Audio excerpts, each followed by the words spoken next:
What's up, YouTube family? It's Jen, aka VSG Fat Bottom Girl, and I am coming to you with my week 5 post-op update.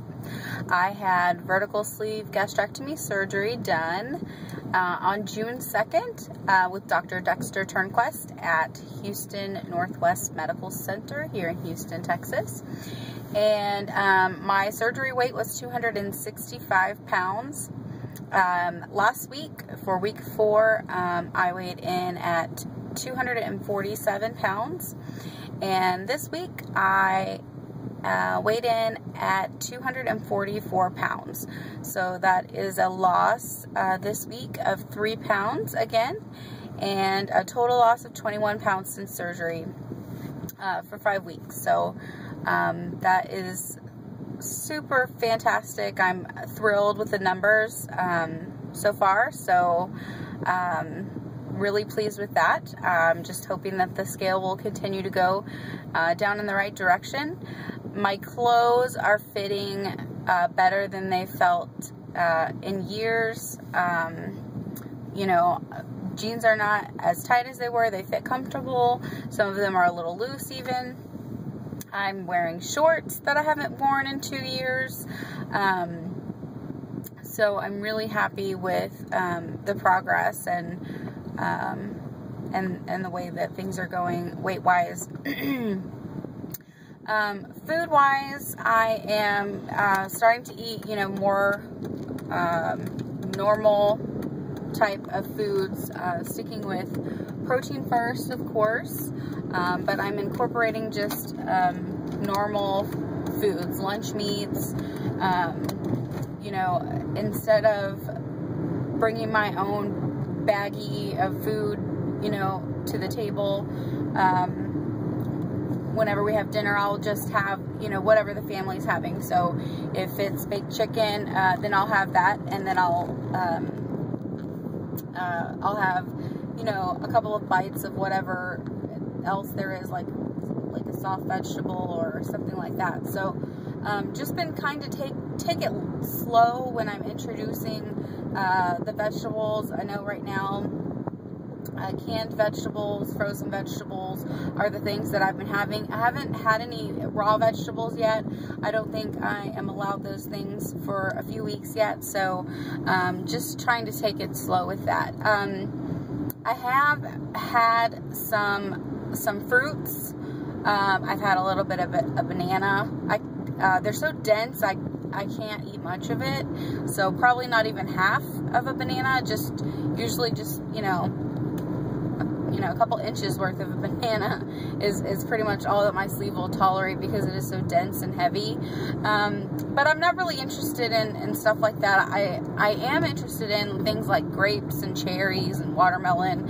I know I'm trying to watch out for my sugar content and not eat too much of those things. I did find that watermelon I can eat a lot more of than anything else, and I imagine that's just because there's a whole lot of nothing in watermelon. I mean, when you chew it up, it's just liquid, and that's probably why I can get down more of that than anything else. I actually had some last night, and I ate like a bowl full of you know, diced watermelon. So that was kind of scary because I wasn't really paying attention. I fixed a bowl to have, and I, you know, as with anything else that I prepare and get ready to eat, I always expect that I'm not going to finish it, and I wasn't going to just put like 2 ounces of watermelon because I thought that would be ridiculous. Surely I could have eaten more. And yeah, I was watching TV and I wasn't really paying attention to what I was eating, and I wasn't really full after I was done eating it. It was more like an evening snack type thing. So it kind of scared me that I was not full from eating a decent sized bowl of it. But it didn't freak me out too much because, like I said, there's really not much to it. It's really, you know, it's just liquid basically, especially when I'm chewing up things so well, you know. So I was actually glad that I was able to eat that. Didn't really have any problems from the sugar. I don't think that's going to be an everyday snack, but it is nice to have something, you know, that I feel like I could, it sounds so stupid, eat more of, you know what I mean? That's not doing any real damage. It's seedless. I took out the white, yellow seeds as well because I didn't want to do any damage to my sleeve because I am only 5 weeks out. So over the past week, last week it was a short week for us. We had a 4-day work week because of Independence Day, and went to a pool party. Thank you, Michael May and Angela May, for being such good hosts. Met up with James RMY Guide 2 and had a great visit as usual. Did okay at the pool party. I brought my own like chicken strips and cheese and stuff, but I did have like a couple bites of the things that they were serving and didn't feel queasy or anything like that, so I thought I did okay. I did have some chips, which are not great, but you know, I don't think I went out of control with them and I wasn't hurting or anything like that. There is one thing that I did have a stomach ache after eating this week, and it was strictly because I ate too much of it and I was eating too fast. And had I been eating slowly or how I'm supposed to eat, I don't think this amount of food would have filled me up. But because I was eating so quickly, it did fill me up quicker.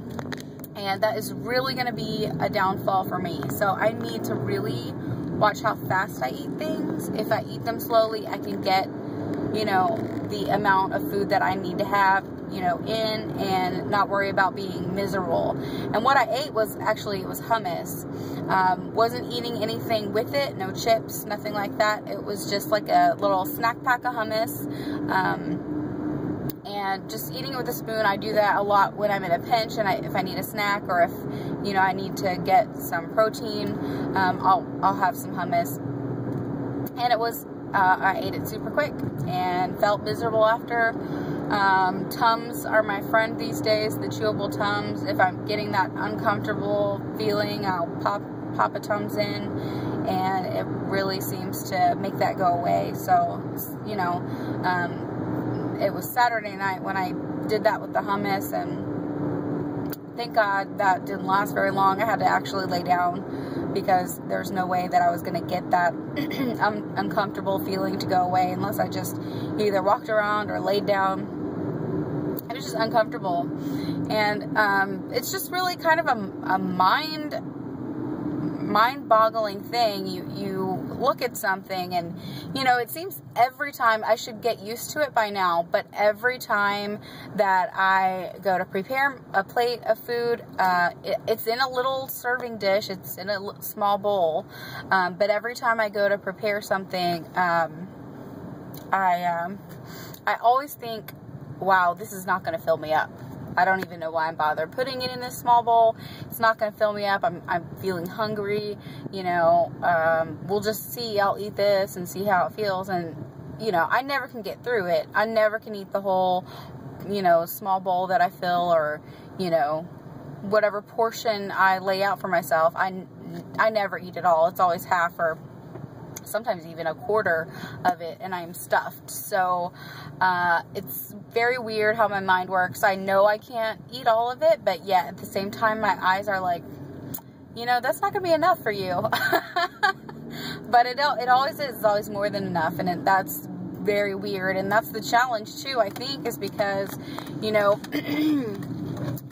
I always think I can eat more, and, you know, I was taught to finish my plate when I was younger. Finish your plate. There's starving kids out there, you know, and I try not to do that with my kids now, because I have 2 stepchildren, and we cook dinner together, we have meals together, and it's always finish your food and then you can have dessert, or finish your food and you can have a piece of fruit, or whatever it is. And now I'm just really trying to not do that, because I don't want to set that example for them. If they are full, then they are full, you know. So I don't know how that's going to go.